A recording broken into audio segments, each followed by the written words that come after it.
आज हम predict the output questions देखने वाले हैं। एक सवाल है जो किसी बच्चे ने भेजा था, तो शुरू करते हैं।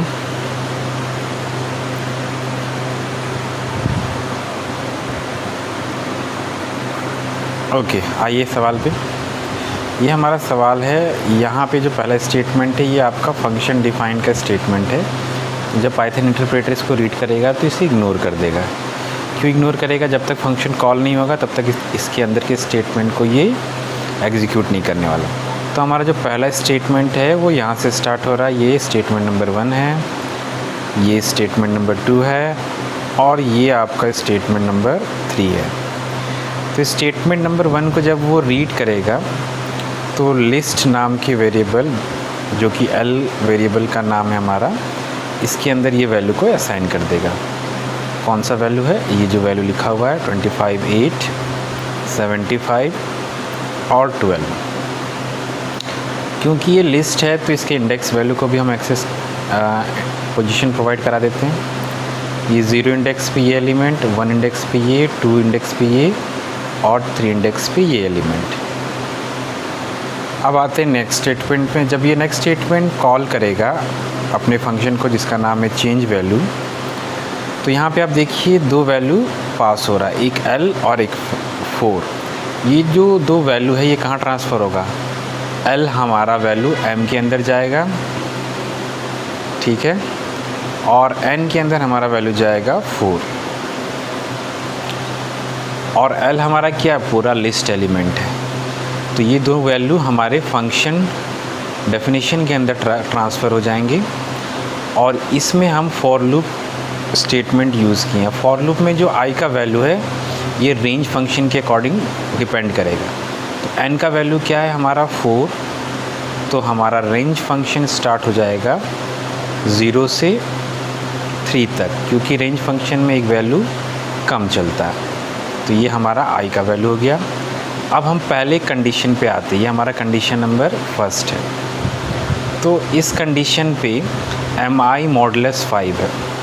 तो i का वैल्यू हम पहले क्या रखेंगे? 0, क्योंकि पहली बार जब लूप चलेगा तो i का वैल्यू क्या होगा? 0। तो जब 0 होगा तो कौन सा वैल्यू एक्सेस करेगा लिस्ट से? क्योंकि m के अंदर कौन सा वैल्यू है? l का, और l के अंदर क्या है? लिस्ट। तो 25, 0 इंडेक्स पोजीशन पे कौन सा एलिमेंट है? 25। अब ये 25 5 से डिविजिबल है कि नहीं, क्योंकि मॉडुलस ऑपरेटर चेक यूज़ किए हैं और double equal to symbol use किए हैं, जो कि कंपेयर करने के लिए किया जाता है। और रिमाइंडर अगर 0 होगा तो इसका मतलब ये स्टेटमेंट ट्रू है। अगर ये स्टेटमेंट ट्रू है तो इसके बाद वाला स्टेटमेंट एग्जीक्यूट होगा, जो कि है mi फ्लोर डिवीज़न 5। तो ये स्टेटमेंट ट्रू है तो इसका हम फ्लोर डिवीज़न 5 करते हैं तो वैल्यू आएगा 5। और ये जो वैल्यू 5 है ये आपका कहाँ चला जाएगा? लिस्ट के अंदर। लेकिन लिस्ट के अंदर जाने से पहले ये दूसरा कंडीशन भी दिया है तो इसको भी चेक करेगा। mi का वैल्यू अब क्या हो गया? 5। पहले 25 था, अब क्या हो गया? 5। तो क्या 5 3 से डिविजिबल है? नहीं है, ये कंडीशन फॉल्स हो गया। तो वापस से ये सेकेंड वैल्यू को चेंज करेगा, जो कि i = 2 होगा। लेकिन चेंज करने से पहले लास्ट का जो वैल्यू था वो 0 इंडेक्स पे ट्रांसफ़र हो जाएगा, जो कि हमारा 5 है, ठीक है।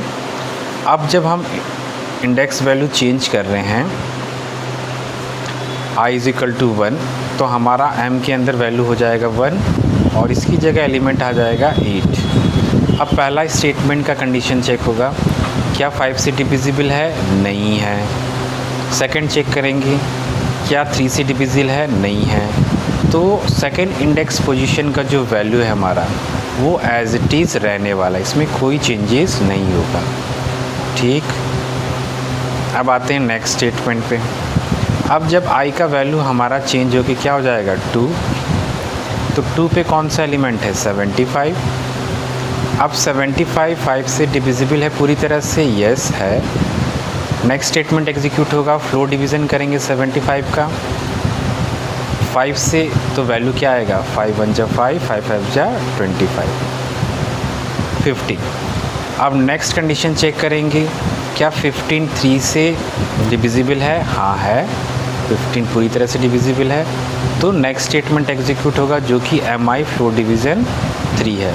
तो 15 का हम जब फ्लोर डिवीज़न करेंगे 3 से तो वैल्यू क्या आएगा 5, और ये जो 5 वैल्यू है ये हमारा थर्ड एलिमेंट को रिप्लेस कर देगा, तो यहाँ आ जाएगा 5। अब इस तरह से नेक्स्ट इंडेक्स वैल्यू चेंज होगा इंक्रीमेंट होके, तो यहाँ आ जाएगा 3, और 3 में हमारा लिस्ट एलिमेंट है 12। क्या 12 5 से डिविजिबल है पूरी तरह से, तो ये हो जाएगा फॉल्स। तो नेक्स्ट कंडीशन पे जाएगा, क्या 12 3 से डिविजिबल है, यस 3 से डिविजिबल है, तो इसके नेक्स्ट स्टेटमेंट को एग्जीक्यूट करेगा जो कि है फ्लोर डिवीज़न 3। तो फ्लोर डिवीज़न 3 करने पे वैल्यू क्या आएगा 4, और ये 4 हमारा लास्ट एलिमेंट को रिप्लेस कर देगा। तो फाइनल जो हमारा लिस्ट में एलिमेंट चेंज होके आया है वो क्या आया है, l इज़ इक्वल टू 5, 8, 5 और 4, ये वैल्यू चेंज हो गया है जब फंक्शन कॉल किया गया है। ठीक, अब लास्ट स्टेटमेंट बचा है वो है लूपिंग स्टेटमेंट। लूपिंग स्टेटमेंट क्या करेगा, सारे लिस्ट एलिमेंट को 1 बाय 1 एक्सेस करेगा, क्योंकि इनके बाद हम l लिखें और l के अंदर क्या है लिस्ट एलिमेंट, तो i सबसे पहले 5 को प्रिंट करेगा, प्रिंट i है, और end is equal to hash दिया है। यहाँ पे नो स्पेस होता तो 5854 आता, लेकिन हैश दिया है तो यहाँ पे हैश सिंबल ऐड होते चला जाएगा, फिर 8 हैश और फिर 5 हैश और लास्टली 4 हैश। तो ये आपका फाइनल आउटपुट हो गया। ठीक है, आई होप यहाँ तक आपको समझ में आया होगा। कोई डाउट हो तो पूछ लीजिए।